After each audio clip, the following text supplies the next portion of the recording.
A vida é seu maior tesouro. Graças a ela, você acorda todas as manhãs. Pode ter novas chances para corrigir seus erros. Pode dizer que ama e sentir o amor de alguém. Pode ver seus filhos crescerem. Graças à vida, você é capaz de lutar, aprender, perdoar e pedir desculpas. Graças à vida imortal e indestrutível, você pode sentir o carinho daqueles que partiram do mundo antes de você e que continuam vivos. A vida é seu maior tesouro, porque é o presente do Criador. Não misture bondade com mágoa, perdão com ressentimento, alegria com tristeza, fé com descrença. Se o Pai nos deu a vida, não vivamos de qualquer maneira. Tenhamos alegria de viver. O programa espírita feito especialmente para o seu coração.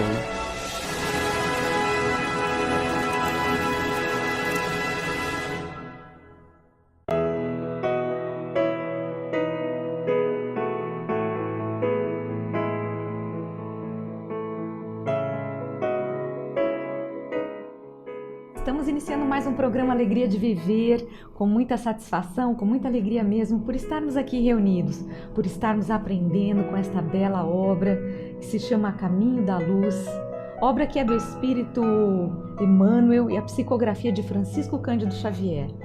Emmanuel traz para a gente, fala a respeito de todo o processo da história da civilização à luz do Espiritismo. E nós já falamos sobre vários povos, no programa anterior falamos sobre os romanos, sobre o que estava acontecendo no Império Romano, citamos inclusive o Império de Augusto.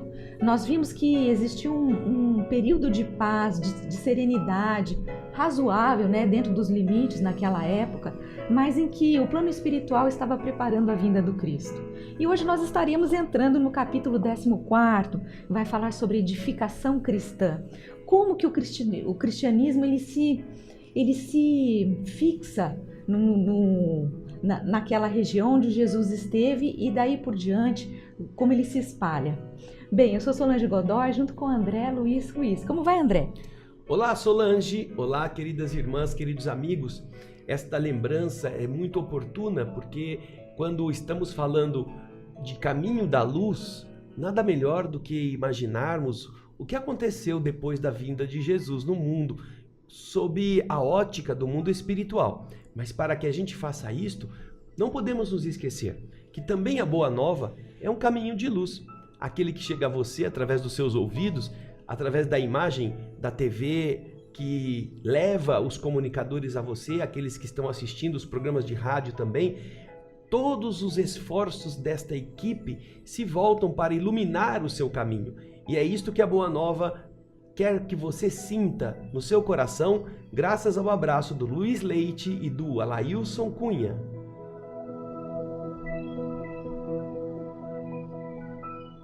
Nós lembramos, como sempre, da importância da sua participação no Clube Amigos da Boa Nova. Basta você ligar no 0800 12 18 38. É tão bom a gente receber coisas boas em casa, não é? Não é bom quando você recebe um presente, coisas positivas que te alimentam a alma, seja na sua casa, no seu ambiente de trabalho, onde quer que seja, uma boa mensagem, algo que te deixa mais feliz, mais confiante. Então, é isso que a Boa Nova faz pra gente, isso que a TV Mundo Maior faz pra gente, toda essa divulgação, todo esse trabalho requer sim custos, requer empenho e você pode ser, como disse o André, já que este é um instrumento, é um caminho de luz, você pode ser mais um que se junta a nós, participando disso também, através do Clube Amigos da Boa Nova, 0800 12 18 38, participe. Bem, como nós estávamos falando anteriormente, bem no início do programa, hoje nós vamos falar a respeito do capítulo 14, cujo título é A Edificação Cristã. Emmanuel começa a comentar conosco a respeito dos primeiros cristãos. André, você gostaria de comentar alguma coisa? Eu posso seguir adiante? Vamos em frente, porque a gente tem muito conteúdo. Acompanhe conosco a leitura. Atingindo um período de nova compreensão concernente aos mais graves problemas da vida, a sociedade da época sentia de perto a insuficiência das escolas filosóficas conhecidas no propósito de solucionar as suas grandes questões. A ideia de uma justiça mais perfeita para as classes oprimidas tornara-se assunto dominante para as massas anônimas e sofredoras. Em virtude dos seus postulados sublimes de fraternidade, a lição do Cristo representava o asilo de todos os desesperados e de todos os tristes. As multidões dos aflitos pareciam ouvir aquela misericordiosa exortação: vinde a mim, vós todos que sofreis e tendes fome de justiça, e eu vos aliviarei. E da cruz chegava-lhes ainda o alento de uma esperança desconhecida. A recordação dos exemplos do Mestre não se restringia aos povos da Judéia, que lhe ouviram diretamente os ensinos imorredouros. Numerosos centuriões e cidadãos romanos conheceram pessoalmente os fatos culminantes das pregações do Salvador. Em toda a Ásia Menor, na Grécia, na África e mesmo nas Gálias, como em Roma, falava-se dele, da sua filosofia nova que abraçava todos os infelizes, cheia das claridades sacrossantas do reino de Deus e da sua justiça. Sua doutrina de perdão e de amor trazia nova luz aos corações, e os seus seguidores destacavam-se do ambiente corrupto do tempo pela sua pureza de costumes, por uma conduta retilínea e exemplar. Nós vemos aqui, então, na descrição de Emmanuel, a importância das exemplificações que Jesus deixou na Terra nos 3 anos em que se conhece da sua ação missionária pública, mostrando o valor prodigioso dos conceitos que ele semeou junto dos que o acompanhavam. Fossem eles apóstolos, aqueles discípulos que ele havia convocado, fossem aquelas pessoas que, interessadas primeiramente na cura, na curiosidade de ver fenômenos milagrosos, depois sentiam o calor confortador dessas palavras que Jesus deixara no âmago de cada um. Compreensão, compaixão, fraternidade. Todas estas ações na mente das pessoas daquele tempo, ela vinha ocupar um espaço que as escolas filosóficas não tinham sabido desenvolver. Eles tinham inúmeros caminhos filosóficos para explicar as coisas, mas a dor, a miséria, a opressão ficavam sem pai nem mãe na hora de entendimento do seu motivo, de como vencer isto. Então Jesus vem colocar a sua palavra e seu exemplo voltados para uma nova sociedade, uma sociedade de respeito, de fraternidade real, de consideração de que todos são filhos do mesmo Pai, que não há os poderosos e há os escravos, que todos são filhos dessa mesma herança e possuem essa mesma herança divina. E isto, na verdade, era o pão que faltava aos famintos deserdados tanto do conhecimento filosófico quanto das abordagens políticas. E é por esse motivo que a mensagem de Jesus penetra profundamente os espíritos abatidos, desesperados, desesperançados, porque encontram nestes homens essas mensagens e estas exortações o terreno fértil para agasalhá-las. Se os poderosos gostam de notícias de guerras onde eles possam mostrar o seu poder, se os ricos querem sempre informações a respeito de investimentos vantajosos onde eles possam aumentar o dinheiro que têm, Se os devassos adoram saber onde estão as bacanais ou as festas onde podem deixar a sua licenciosidade fluir sem freios, cada um está buscando encontrar aquilo que lhe agrada. Os desesperados, que eram uma massa abundante, não só de escravos, de centuriões, de cidadãos romanos, que também ouviram a palavra do Senhor naqueles tempos e puderam ver a profundidade. Eles também, que buscavam um mundo diferente, um mundo de justiça, um mundo que combatesse aquelas discrepâncias, estavam preparados para receber aquela mensagem. E num primeiro momento, é interessante, num primeiro momento, isto como o fogo no mato seco, levado pelo vento, ele incendeia, ele vai gerando aquela luz, aquele calor. Mas tem um momento em que os donos das casas ao redor do matagal, que até então estavam assistindo o fogo pegar, começam de repente a descobrir, nossa, mas o fogo está vindo na nossa direção, vai queimar a nossa casa, temos que fazer alguma coisa para apagar esse fogo. Não é, Solange? Exatamente. E é o que Emmanuel vai dizer agora nesse próximo parágrafo. A princípio, as autoridades do império não deram maior importância à doutrina nascente, mas os apóstolos ensinavam que, por Jesus Cristo, não mais poderia haver diferença entre os livres e os escravos, entre patrícios e plebeus, porque todos eram irmãos, filhos do mesmo Deus. O patriciado não podia ver com bons olhos semelhantes doutrinas. Era o fogo agora chegando nas suas mansões. Os cristãos foram acusados de feiticeiros e heréticos, iniciando-se o sofrimento com os primeiros decretos de banimento. O Estado não permitia outras associações independentes, além daquelas consideradas como cooperativas funerárias. E, aproveitando essa exceção, os seguidores do crucificado começaram os famosos movimentos nas catacumbas. É interessante notar que todas as pessoas que têm princípios comuns gostam de se reunir. Gostam de aproveitar outro que também pensa do mesmo jeito e trocarem ideias, fazerem planos, compartilharem, falarem dos ideais.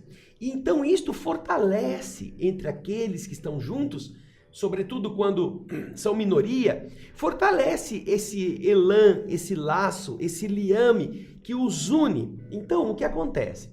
Se num primeiro momento Roma não dava muito valor àquilo que esta seita trazida do Oriente poderia gerar, depois que essas reuniões foram se tornando cada vez maiores, em que se uniam nas casas dos vilarejos da periferia de Roma, aqueles homens e mulheres que oravam, que tinham uma conduta diferenciada, aí isto começou a produzir impactos. Por quê? Porque a filosofia que eles estavam pregando era de que não havia diferença entre patrícios e plebeus, que todos eram irmãos, não havia escravos nem senhores.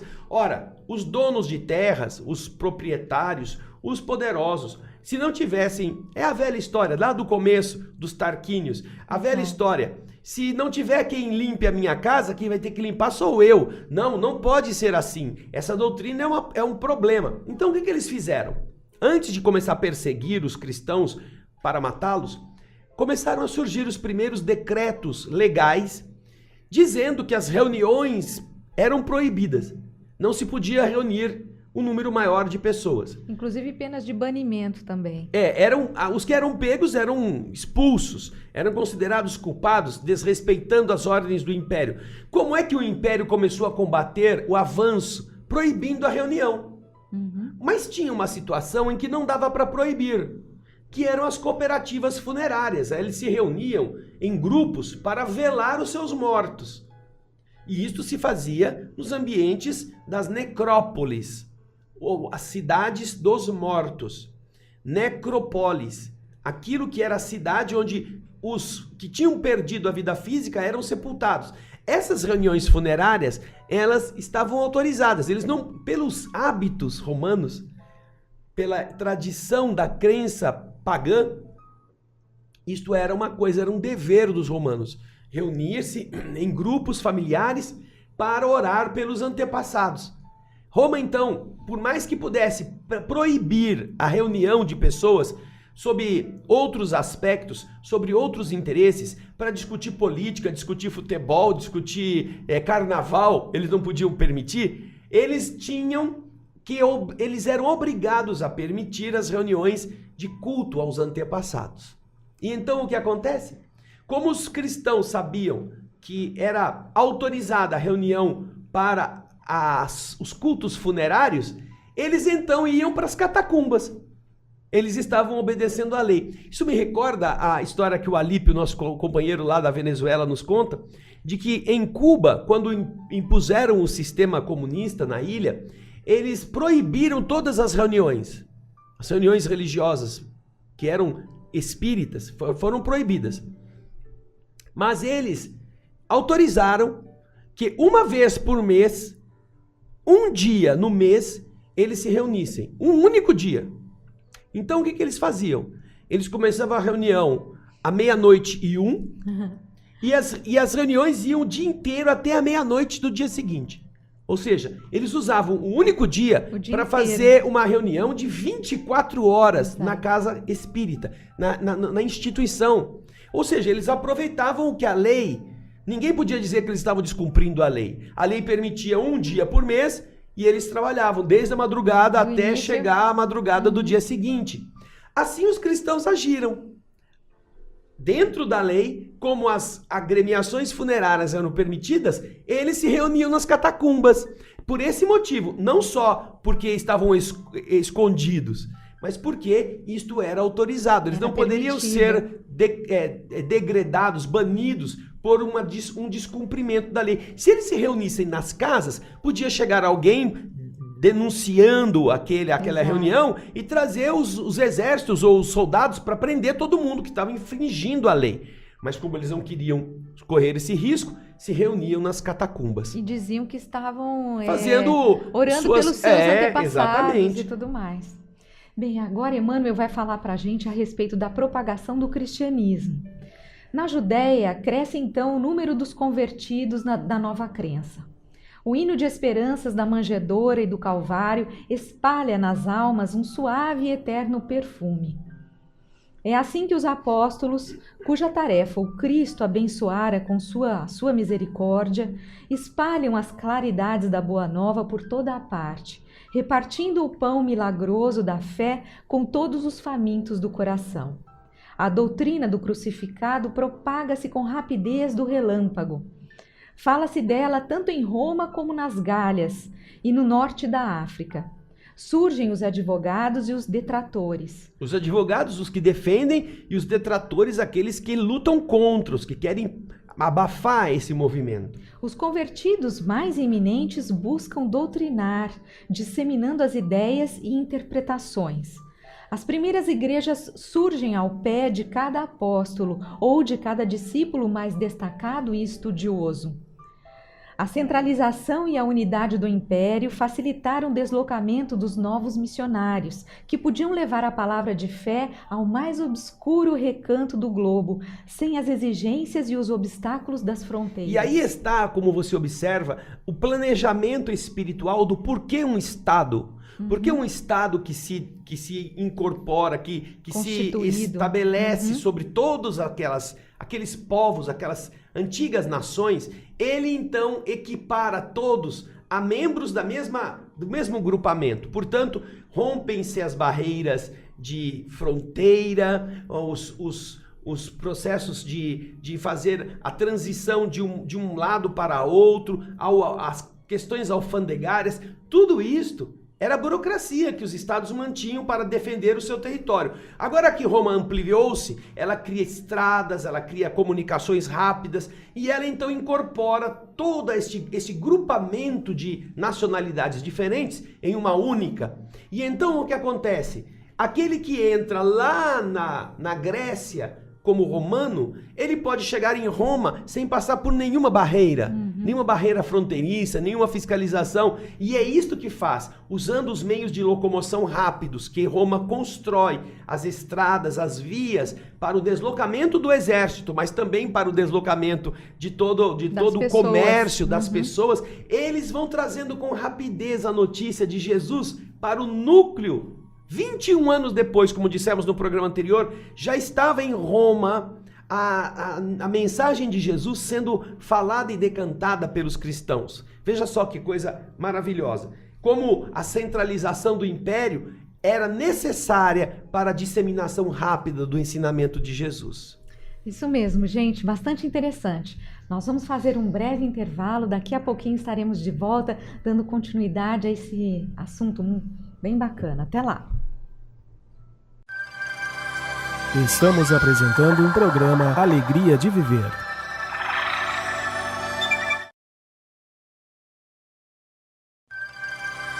Programa Alegria de Viver está voltando.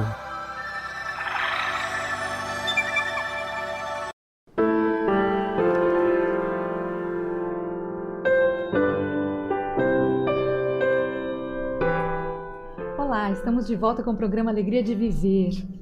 Estamos, para você que se sintonizou conosco agora, estamos fazendo a leitura e o comentário do livro A Caminho da Luz, livro que é do Espírito Emmanuel, é a psicografia de Francisco Cândido Xavier.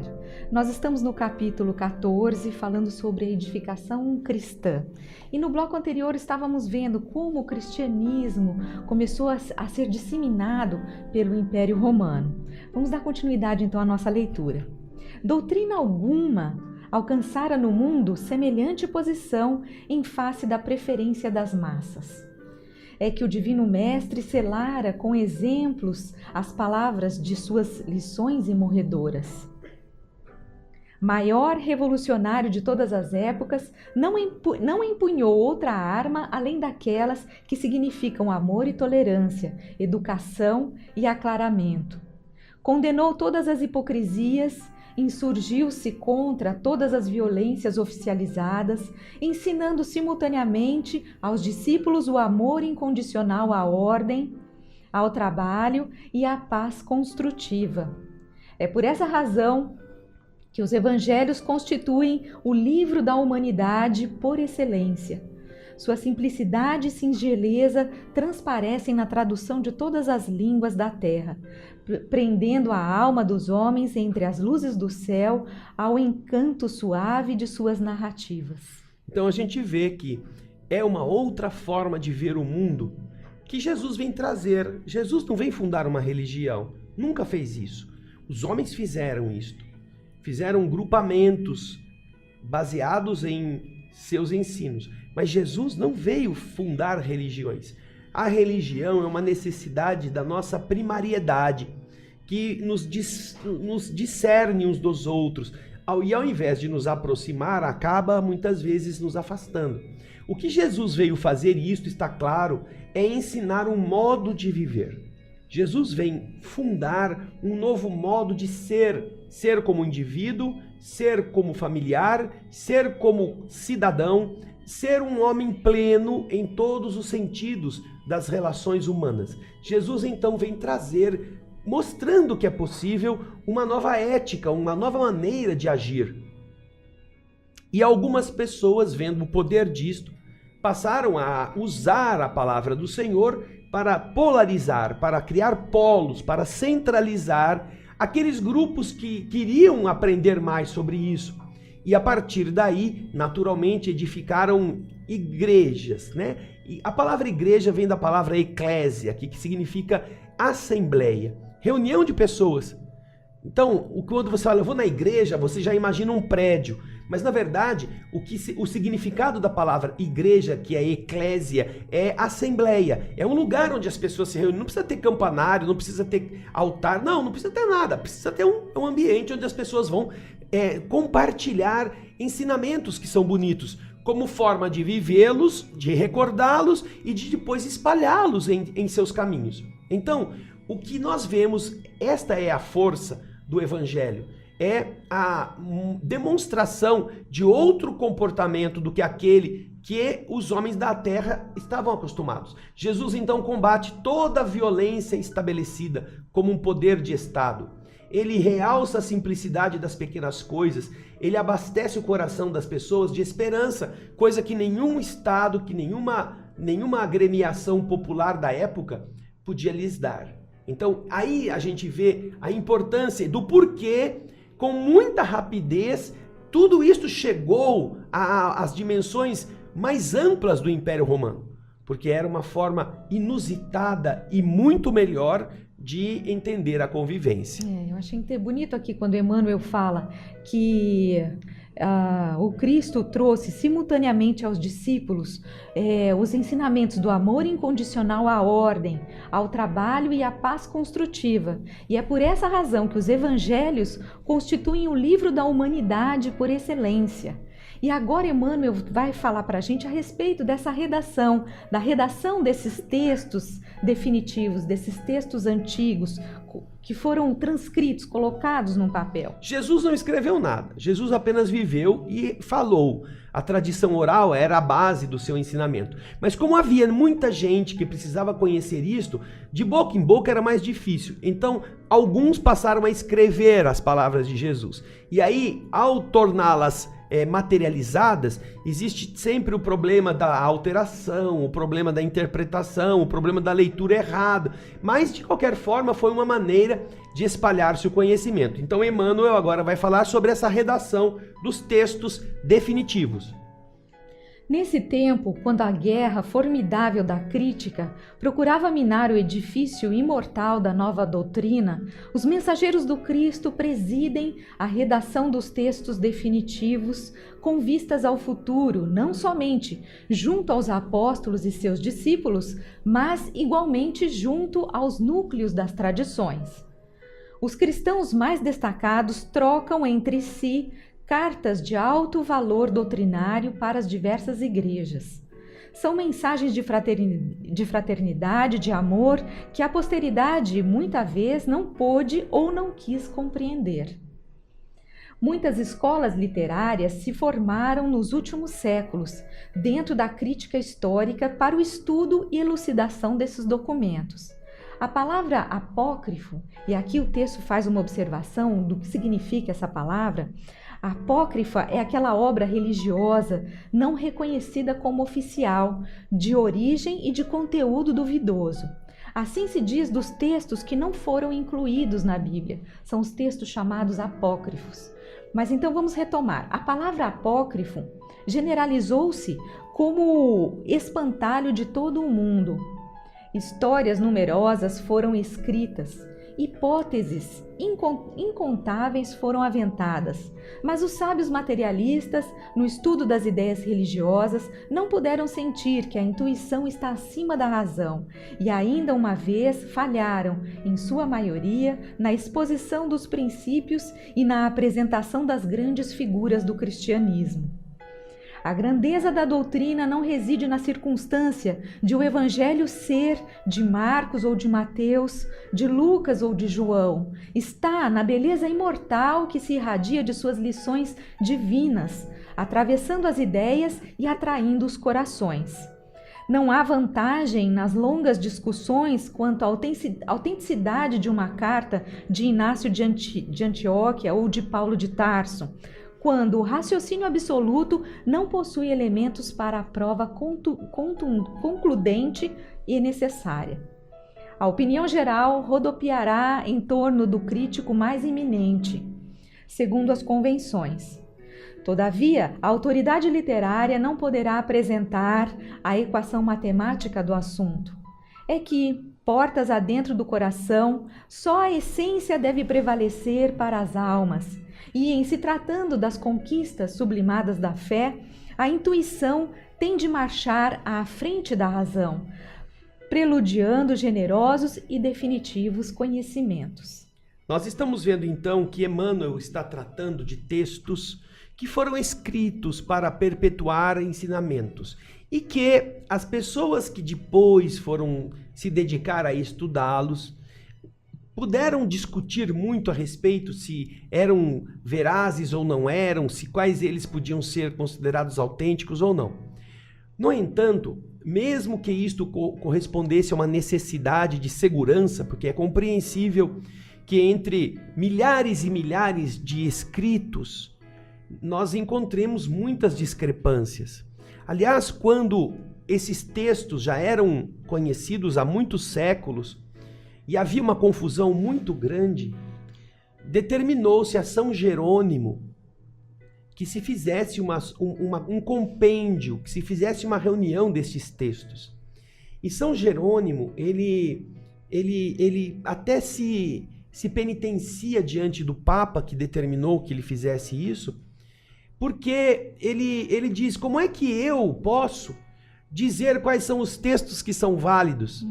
Como é que aquela pessoa que está acostumada a ler aquele antigo texto que ela recebeu de seus antepassados, agora vai se deparar com um novo texto e vai dizer que eu inventei, que eu alterei as palavras do Senhor, que eu compilei, que eu misturei com outras para tirar aquilo que era verdadeiro. E então ele faz essa ponderação na carta que ele responde ao Papa que havia determinado a ele construir este ensinamento mais sólido para dar segurança às orientações cristãs. E ele diz, só duas coisas me fazem aceitar essa incumbência. A primeira delas é que se trata de uma ordem de sua santidade, né? E a segunda é que não é possível que o verdadeiro conviva ao lado do mentiroso, que o branco e o preto estejam juntos no mesmo lugar. Então é necessário realmente fazer essa separação.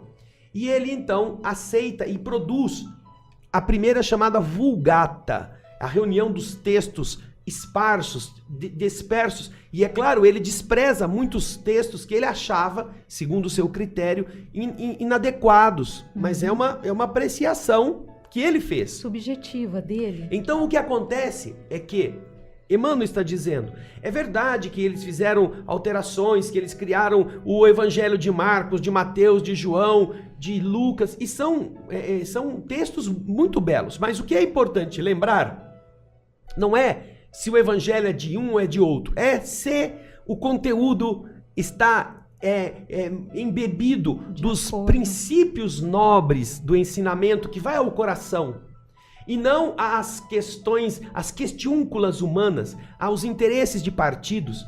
Porque muitas pessoas pegam trechinhos da Bíblia para sustentar como alicerce as mais absurdas ideias.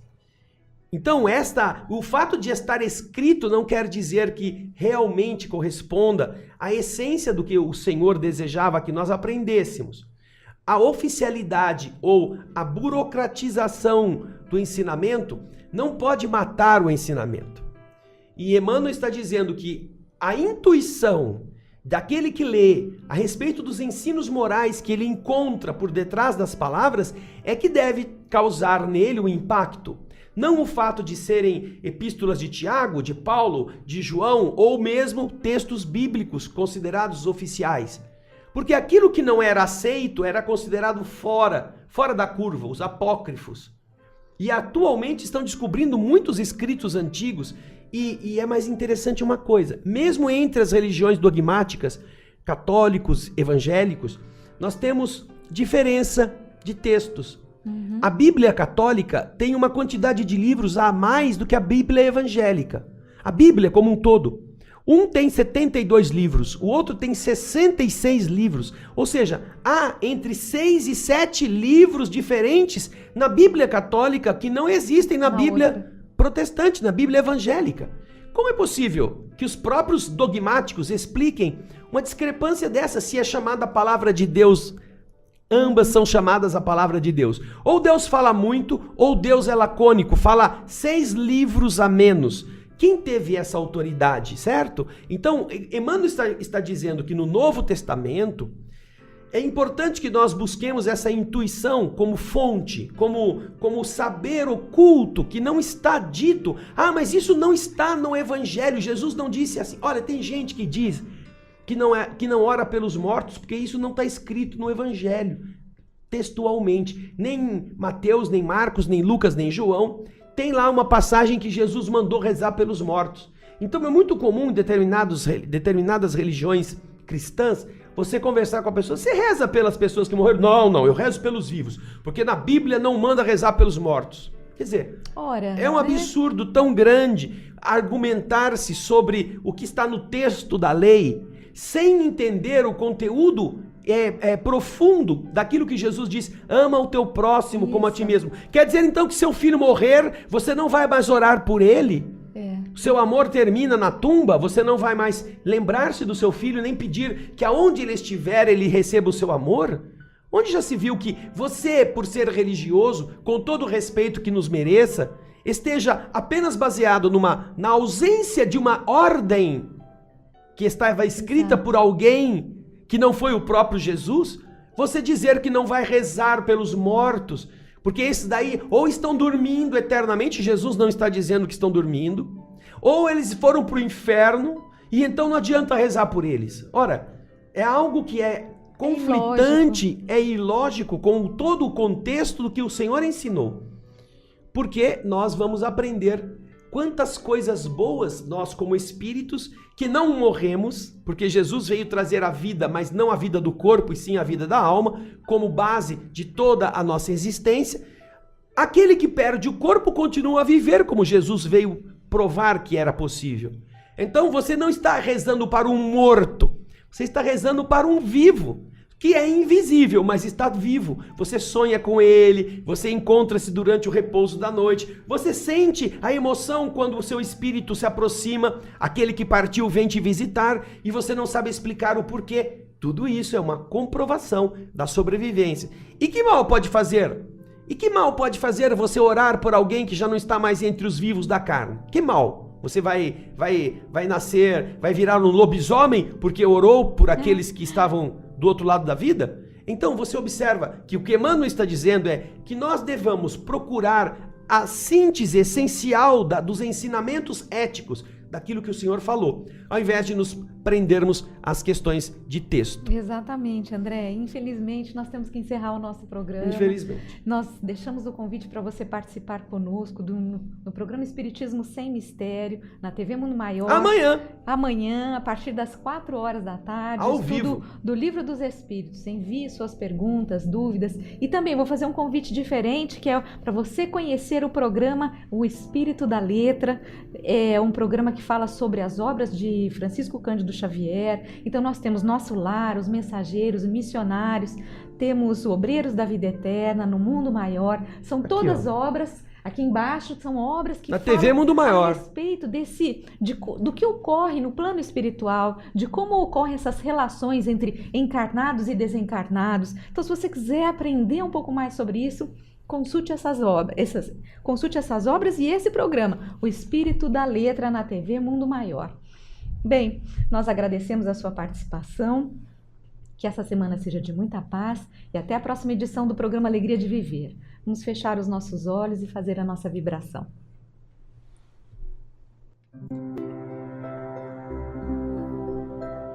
Obrigado, Senhor, pela alegria de aprendermos o verdadeiro valor dos teus ensinos. Quando os homens criaram catedrais que eram escuras,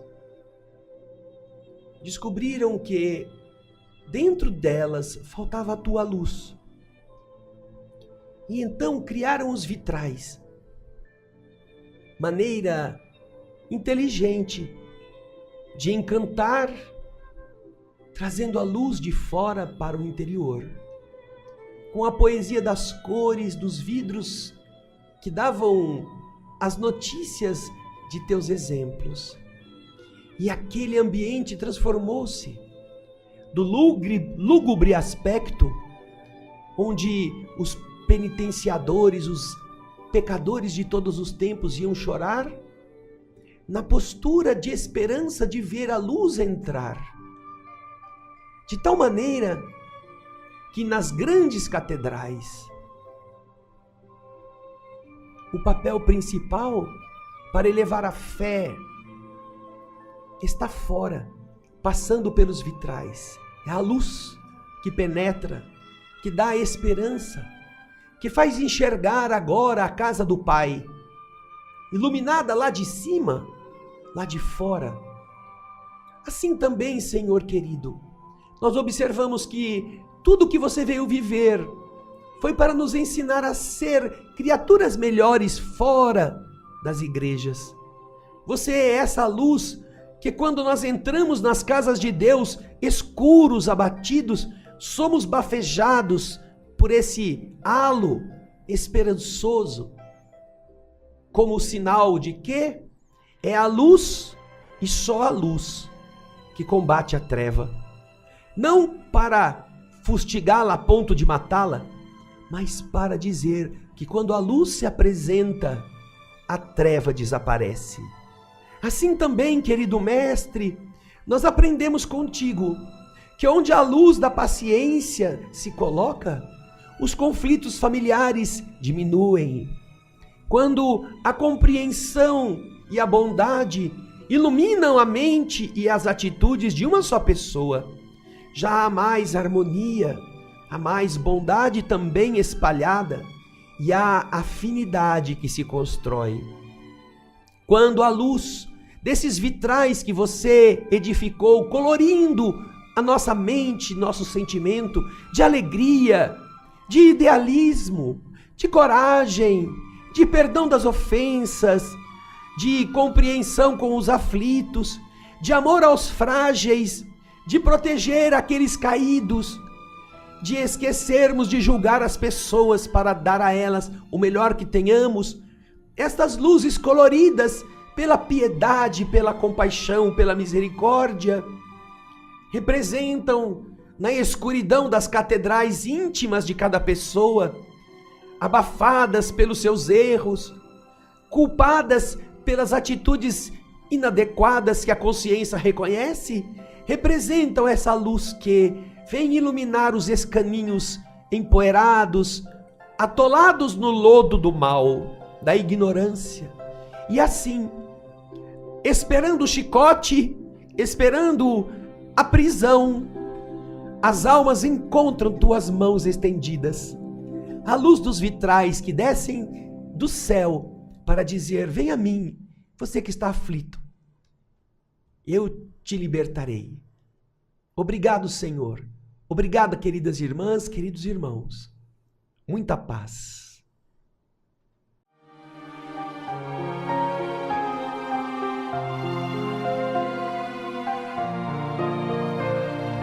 Creio em ti ao ver que a chuva cai e faz a flor nascer.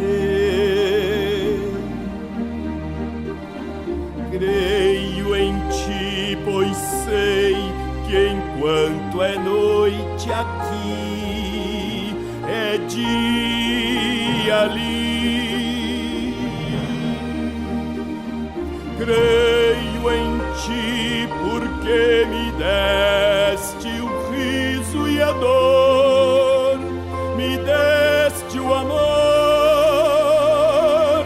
do teu amor. Creio em ti, creio em ti. Se a paz sobre nós seu véu descer, eu creio em ti. Se a tempestade a terra abalar, eu creio em ti. Cada vez